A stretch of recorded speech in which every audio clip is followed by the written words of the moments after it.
under W, the new president, will be a CIA operation, which is the same as in Russia. You have the KGB running the state. Here we'll have the CIA running things. And here again, the people, at some point, the people will have to make themselves recognized. And they're doing this through the internet. The big question mark is the internet. And that's why Washington has been making frantic efforts to control the internet.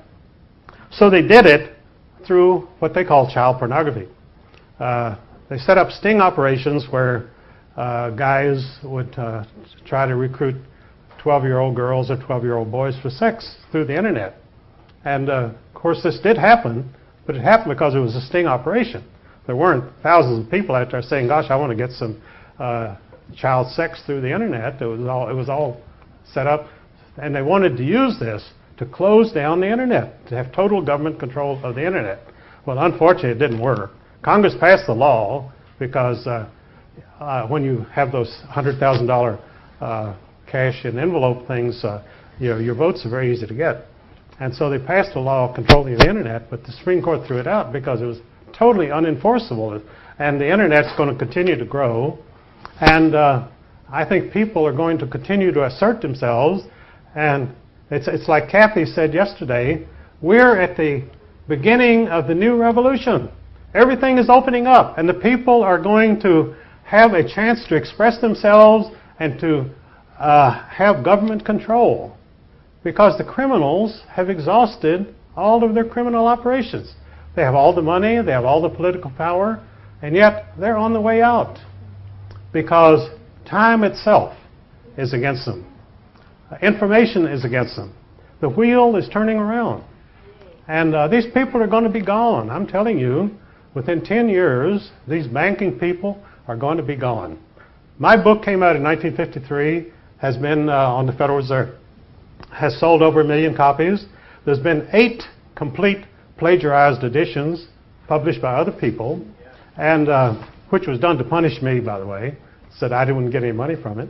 But it helped also to alert people to the Federal Reserve. So the information is out there, it's on its way, and what we have to look forward to, if you think you've seen prosperity yet, you haven't seen nothing yet, because we're going all the way, we're going to full production, and the people are going to get the benefits of their own economy. And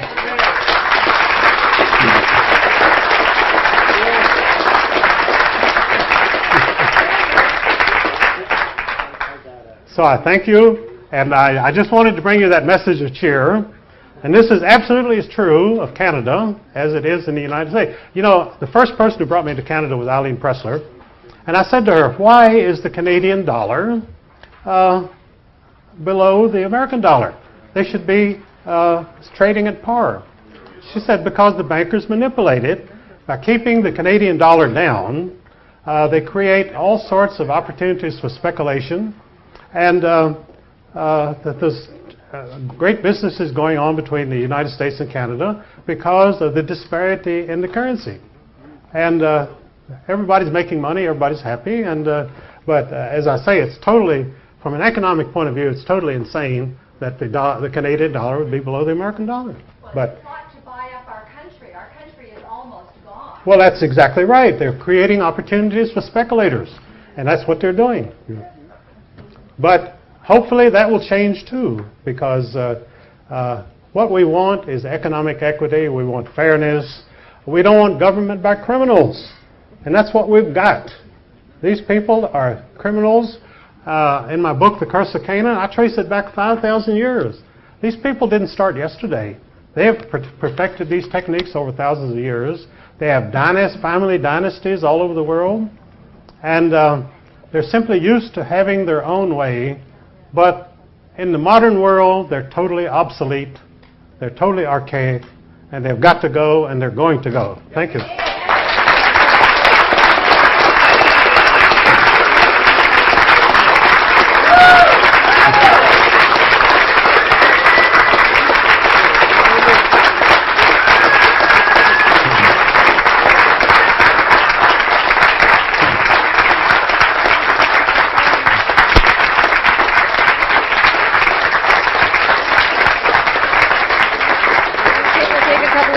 Oh, sure. Now, we do have time for a couple of questions, and I'll welcome any questions, and I'll try to answer them. You know, the old technique was that you'd be asked a question in a public meeting, and you would say, "I'm so glad you answered that. I'm so glad you asked that question," and then they would proceed not to answer it. But I've never done that. I'll answer any question, and I'll be glad to entertain questions. Yes. I missed your name. Mullins, Eustace Mullins, Mullins. People think it's an Irish name, but it's actually French. It's Moulin, which means miller in French. And You just squeeze the handle to adjust the height. Yeah, here. Just squeeze it and You've made a compelling case for what happened to Lincoln and to Kennedy. Of course, Kennedy with Executive Order 11110, June 4, 63. Do you have anything to say or any confirming information on Garfield and McKinley? Was the same motive behind the assassination of those two presidents? well, the assassinations of Garfield and McKinley were done by the bankers because they were working to get this central bank set up, you see. They were planning for it. And both Garfield and McKinley totally objected to it.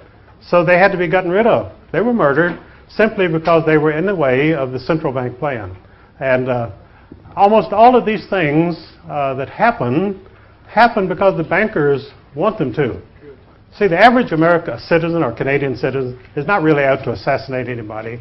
They might not like a particular politician, but they're not going to assassinate it. The assassinations have to be carefully planned. There has to be a lot of money behind it. Now, what they did with Kennedy, they flew in a group of Sicilian killers from Marseille. They were the ones that actually carried out the assassination.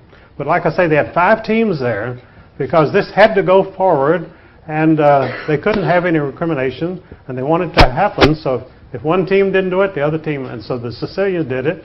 And they flew into Canada, by the way, to a safe house immediately after the assassination.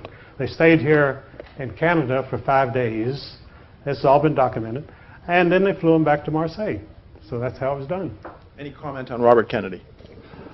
Robert Kennedy was a revenge killing by the mafia. And I'm sorry, Eustace? Robert Kennedy was a revenge killing by the mafia. He was no threat to them anymore because they'd killed his brother. In fact, the happiest moment of J. Edgar Hoover's life was when he picked up the phone and called Robert Kennedy and said, "Your brother has been killed," and he hung up. And Robert Kennedy was devastated by that. He never recovered because they really hated each other. Actually, Robert Kennedy hated homosexuals in the first place, and he simply considered that J. Edgar Hoover, as head of the FBI, was totally subordinate to the Attorney General. Well, all the previous Attorney Generals had allowed J. Edgar Hoover to do whatever he wanted to because they were pretty much afraid of him. Kennedy was the first person that ever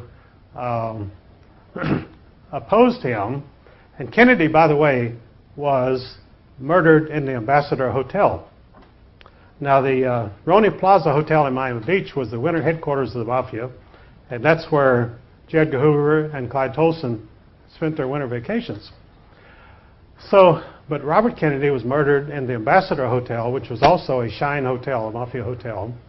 See, the Mafia recruited a guy named J. Meyer Shine to handle their real estate interests, mostly movies and hotels. And so with the Mafia money, J. Meyer Shine built these lavish hotels and movie theaters around the United States, which were all Mafia stuff. And so when Robert Kennedy went to the Ambassador Hotel, he had no idea he was walking into the hands of the enemy. I'm sure he had no idea that there was a Mafia hotel. And because Robert Kennedy was a different person from myself. We worked together on the McCarthy Committee, by the way. But Robert Kennedy, with all of his money and influence, he had other people do things. Well, I never had anybody do anything. If I wanted to do anything, I had to go and research it myself. The result was all of my information was firsthand. Everything Robert Kennedy got was filtered to him. And as I say, when he went to the Ambassador Hotel,